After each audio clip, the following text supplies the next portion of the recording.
Viewers, నేను మీ Lakshmipriya. Welcome to my channel moms ముచ్చట్లు. రష్మిక మందన తెలియని వాళ్ళు ఎవరన్నా ఉంటారా? ప్రతి ఒక్కళ్ళకు తెలుసు. అటు టాలీవుడ్ లో బాలీవుడ్ లో మంచి విజయాలను అయితే అందుకుంటూ పలువురి చేత మంచి ప్రశంసలు అయితే అందుకుంటున్నారు. కానీ పాపం రష్మిక చేసిన తప్పేంటో గాని ఎన్ని ప్రశంసలు అందుకుంటుందో అంతకంటే ఎక్కువ విమర్శలే అందుకుంటుంది. ఎందుక్క అంత మాట అనేసావు అనుకుంటారు. మరి అంతే కదా, ఇటు టాలీవుడ్ లోను అటు బాలీవుడ్ లోను మంచి మంచి సినిమాలు చేసి మంచి పాన్ ఇండియా ఇంటర్నేషనల్ క్రష్ అయింది కదా మన రష్మిక. మరి అలాంటప్పుడు ఎంత జాగ్రత్తగా ఉండాలి? అసలు ఎక్కడైనా నోరు జారొచ్చా? నోరు ఎంత అదుపులో ఆతి తూచి మాట్లాడమని పెద్దలు ఎందుకు చెప్తారు? లటక్కన ఏదో ఒకటి నోరు జారేసామనుకో ఈ ప్రెస్ వాళ్ళు మీడియాలో పుట్టుక్కును పట్టేసుకుని పెద్ద పెద్ద గొడవలు చేసేస్తారు. అదే ఇప్పుడు పాపం మన రష్మిక మందన మీద కూడా జరుగుతుందన్నమాట. ఇంతకీ రష్మిక మందన చేసిన తప్పేంటనుకుంటున్నారా? మొన్న చావా సినిమా అయితే రిలీజ్ అయింది కదా, ఎంత మంచి హిట్ అయిందో. బాలీవుడ్ లో ఎంత హిట్ అయిందో మన టాలీవుడ్ లో కూడా అంతే హిట్ అయింది. ఏదో ఈ సినిమా విజయవంతం అవడం వల్ల ఏదో మీట్ అదేదో చెప్తారు కదా, సక్సెస్ మీట్ అనో దేనికో అని చెప్పేసి పాపం అట్లా బాలీవుడ్ సైడ్ అటు తిరుగుతా సక్సెస్ మీట్ కి వెళ్ళిందంట.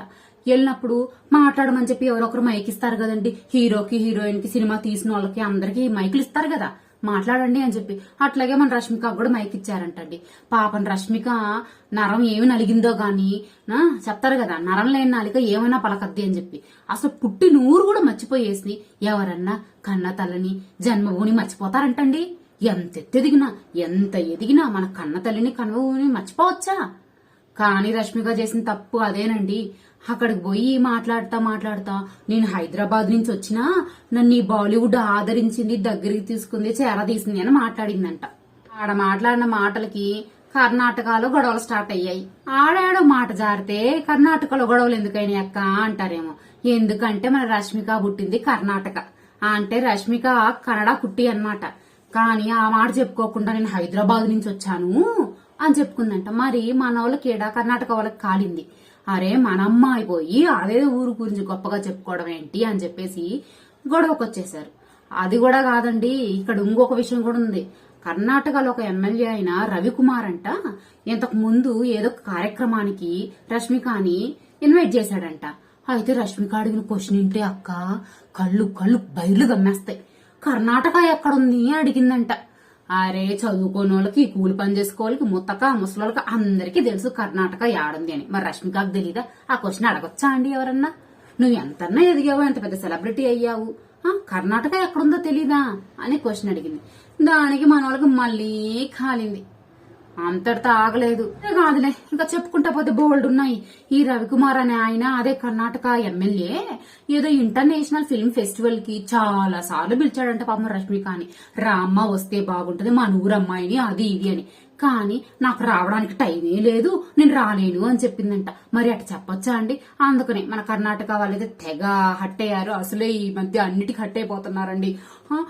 కర్ణాటకలో బెంగళూరు కన్నడనే మాట్లాడాలంటే నా బోటోళ్ళు ఏం చేయాలండి? మనకేమో కన్నడ రాదాయే, కన్నడలోనే మాట్లాడాలని చెప్పి దానికోసం పెద్ద పెద్ద యుద్ధాలే జరుగుతున్నాయి. ఇప్పుడు ఇది కూడా వచ్చిందనమాట. మన అమ్మాయి వాళ్ళెవరికో ప్రయారిటీ ఇవ్వడం ఏంటి, ఎక్కడి నుంచో వచ్చానని చెప్పుకోవడం ఏంటి, మనూరికి రావడం ఏంటి అని చెప్పి అన్ని తీసుకొని నాకైతే బాగా ఎక్కువైపోయింది. తగిన గుణపాఠం అయితే చెప్పేయాలి, లేకపోతే ఇంకసలు ఇంకేమేమన్నా మాట్లాడొచ్చు అని చెప్పేసి ఈ రవికుమార్ అయితే ఏదో ప్రెస్ మీట్ లో అనేసాడంట. రష్మికకి తగిన గుణపాఠం అయితే చెప్తాను అది ఇది అని చెప్పేసి. ఈ దెబ్బతో రష్మిక తరపున జాతోళ్ళు ఉంటారు కదా, ఈ కోడలి అని జాత అనమాట వాళ్ళది. వాళ్ళందరూ అమ్మో మన రష్మికని ఏం చేసేస్తాడో ఈయన అని చెప్పేసి కేంద్రం హోంమంత్రికి, రాష్ట్ర హోంమంత్రికి పెద్ద పెద్ద లేఖలు రాసేశారంట. మా రష్మికాన్ని వీళ్ళు ఏమన్నా చేసేస్తారు, దయచేసి మీరైతే భద్రత కల్పించండి అయ్యా అని చెప్పి లేఖలు అయితే రాశారంట. రష్మిక నోరు జారడం ఎందుకు, ఇన్ని ఇబ్బందులు పడ్డం ఎందుకండి? అందుకనే ఎప్పుడు కూడా దీన్ని బట్టి మనకేం తెలుస్తుందంటే, ఎప్పుడైనా మనం గొప్ప స్థాయికి వెళ్ళాం అనుకోండి, మనం అసలు చిన్న స్థాయిలో ఉన్నప్పుడు ఏం మాట్లాడినా ఎవ్వరు పట్టించుకోరు, కూరలో కరేపలాగా తీయేస్తారు. మనం ఏదైనా సక్సెస్ అయ్యి పెద్ద పెద్ద స్థాయికి వెళ్ళాం అనుకోండి, మాత్రం ఏమన్నా మాట్లాడుతుంటే చూచి మాట్లాడాలి. లేదనుకోండి ఈ ప్రెస్ వాళ్ళు కట్టక్కన పట్టేసుకుంటారనమాట. అంతేకాదు ఎంత ఎత్తెదిగినా మన కన్న తల్లిని జన్మభూమి మాత్రం మర్చిపోవద్దండి. అవి మనం గర్వంగా చెప్పుకోవాలి, ఆయన్ని దాచుకునేవి కాదు కదా. అది నేను చెప్పేది. సో ఇప్పుడైతే తెలిసింది కదా రష్మిక ఎన్ని ఇబ్బందులు పడుతుందా అని చెప్పేసి. కానీ ఏం కాదులే, ఎవరు ఏమి చేయరు. ఈ విషయం ఈ రవికుమార్ కూడా మళ్ళీ చెప్పాడు. నేను ఆ అమ్మాయిని ఏమి చేస్తానని చెప్పలేదు, కానీ తనకు తెలియాలి, తన జన్మభూమి గురించి తను ఎందుకు చెప్పుకోలేకపోతుంది, అది గర్వించదగిన విషయం కదా, అది తెలిసి వచ్చేలాగా చేస్తానన్నా గానీ ఆ అమ్మాయిని ఏదో ఫిజికల్ గా ఏమైనా హరాస్ చేయడం, ఎవరైనా పెట్టిన చంపేయడం, కొట్టడం అలాంటివి నేను ఎందుకు చేస్తానండి అని ఈ రవికుమార్ కూడా మళ్ళీ చెప్పాడు అనుకోండి, అది వేరే విషయం. సో అంతటిదైతే మ్యాటర్ ముగిసింది. మరి